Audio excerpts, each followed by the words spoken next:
அனைவருக்கும் வணக்கம்.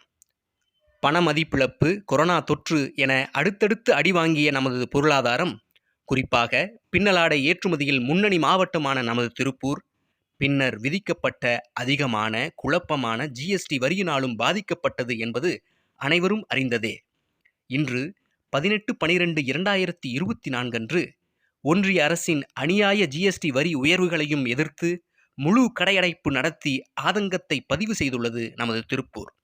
இருப்பினும் இவிஎம் மோசடியில் மக்களை ஏமாற்றி ஆட்சியமைத்த பாஜக நியமித்த, மக்களையே சந்திக்காத நிர்மலா சீதாராமன் எப்படி மக்களை பற்றி சிந்திப்பார்?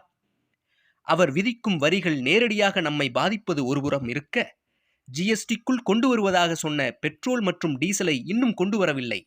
மேலும் போர் சூழலில் ரஷ்யாவிடமிருந்து குறைந்த விலைக்கு வாங்கப்பட்ட கச்சா எண்ணெயும் நமக்கு குறைந்த விலையில் எரிபொருள் கொடுப்பதற்கு பதிலாக தங்களது முதலாளியான அம்பானி ஐரோப்பாவிற்கு ஏற்றுமதி செய்து லாபம் ஈட்டுவதற்கு துணை நிற்கிறது பாஜக அரசு.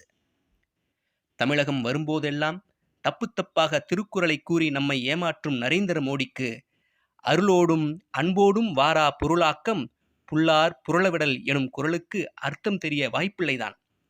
இருந்தாலும் ஒரு அரசு எவ்வாறு வரி வசூலிக்க வேண்டும் என்றால், ஒரு தேனீ எவ்வாறு மலர்களிடமிருந்து தேனை சேகரிக்கிறதோ அவ்வாறு இருக்க வேண்டும் என்று அவர்களது சாணக்கியா கூறியதுமா தெரியவில்லை? வக்கற்ற வாக்காளர்களே, அநியாய வரி கட்டும் அடிமைகளே, உரிமைகளை மீட்டிட காத்திட உரிய நேரத்தில் விழித்திடுங்கள்.